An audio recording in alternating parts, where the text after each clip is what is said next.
ఓం విఘ్నేశ్వరాయ నమః. ఓం శ్రీ గురుభ్యో నమః. ఓం దుందుర్గాయ నమః. ప్రేక్షక మహాశీలందరికీ నమస్కారం. 2025 సంవత్సరం జనవరి 24వ తేదీ శుక్రవారం నాడు పంచాంగ వివరాలు ఎలా ఉంటాయనే విషయాన్ని మనం తెలుసుకునే ప్రయత్నం చేద్దాం. ఈరోజు క్రోధినామ సంవత్సరం, పుష్యమాసం, ఉత్తరాయణం, హేమంత ఋతువు. సూర్యోదయం 6:45 సూర్యాస్తమయం 6:18. ఈరోజు మాతంగ యోగం ఉంది. ఈ మాతంగ యోగం వల్ల వాహన లాభం కలుగుతుంది, పెద్దల యొక్క దర్శన భాగ్యం కలుగుతుందన్న విషయాన్ని గమనించాల్సిన అవసరం ఎంతైనా ఉంటుంది. అలాగే ఈరోజు తిథి కృష్ణపక్ష దశమి. ఈ కృష్ణపక్ష దశమి శుక్రవారం రాత్రి 7:25 వరకు ఉంటుంది. ఈ రోజున విద్యాభ్యాసము, వివాహము, నామకరణము, ఇతర సర్వ శుభకార్యాలకి కూడా ఇది మంచిదన్న విషయాన్ని గమనించాల్సిన అవసరం ఎంతైనా ఉంటుంది. అలాగే ఈరోజు నక్షత్రం విశాఖ నక్షత్రం. ఈ విశాఖ నక్షత్రం శుక్రవారం తెల్లవారుజామున 5:08 వరకు ఉంటుంది. ఈ విశాఖ నక్షత్రంలో వృత్తిపరమైన బాధ్యతలు, ఇంటి పని కానీ ఇతర బాధ్యతలు కానీ ఏదైనా కార్యక్రమాలకి ఈ విశాఖ నక్షత్రం మంచిదన్న విషయాన్ని గమనించాల్సిన అవసరం ఎంతైనా ఉంటుంది.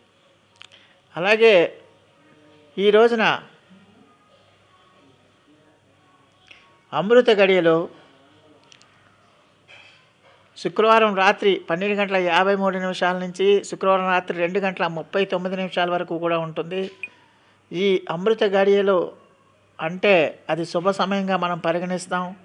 ఈ అమృత గడియల్లో మనం ఎలాంటి శుభకార్యాలన్నా చేసుకోవచ్చు. అలాగే ఈరోజు రాహుకాలం ఉదయం 11:04 నుంచి మధ్యాహ్నం 12:31 వరకు కూడా రాహుకాలం ఉంటుంది. ఈ రాహుకాలంలో మీరు చేస్తే పనులకి ఆటంకాలు ఏర్పడే అవకాశం ఉంటుంది. కాబట్టి రాహుకాలంలో ఖచ్చితంగా కూడా దుర్గామాత యొక్క ఆరాధన చేస్తే కనుక ఆ సమస్యలన్నీ కూడా తొలగిపోయే అవకాశం ఉంటుంది. అలాగే ఈరోజు దుర్ముహూర్తం ఉదయం 9:33 నుంచి 9:49 వరకు కూడా ఉంటుంది. దుర్ముహూర్తం రోజున దుర్ముహూర్తం సమయంలో ఎలాంటి శుభకార్యాలు కానీ ప్రయాణాలు కానీ ఎట్టి పరిస్థితిలో కూడా చేయకూడదన్న విషయాన్ని గమనించాల్సిన అవసరం ఉంటుంది. అలాగే ఈరోజు గుళిక కాలం ఉదయం 8:11 నుంచి 9:38 వరకు కూడా గుళిక కాలం ఉంటుంది. ఈ గుళిక కాలంలో ఎట్టి పరిస్థితిలో కూడా ప్రయాణాలు చేయటం కానీ శుభకార్యాలు చేయటం కానీ ఎట్టి పరిస్థితిలో కూడా చేయకూడదు. అలాగే ఈ రోజున యమగండ కాలం 3:24 నుంచి 4:51 వరకు కూడా ఉంటుంది.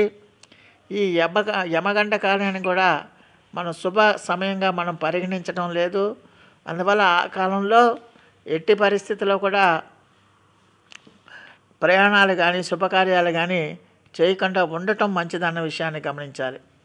అలాగే ఈ రోజున వర్జ్యం శుక్రవారం సాయంత్రం 3:30 నుంచి సాయంత్రం 4:49 వరకు కూడా వర్జ్యం ఉంటుంది.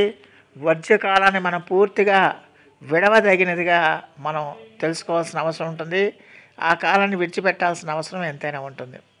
అందువల్ల ప్రేక్షకులందరూ కూడా నేను చెప్పిన ఈ యొక్క పంచాంగ వివరాలకు అనుగుణంగా ఏ కాలంలో అయితే మీరు విడవదగిన సమయం ఉందో ఆ కాలాన్ని విడిచిపెట్టి మిగతా కాలాల్లో మీరు ఖచ్చితంగా మీరు మీ కార్యక్రమాలను నిర్విఘ్నంగా చేసుకోవచ్చు.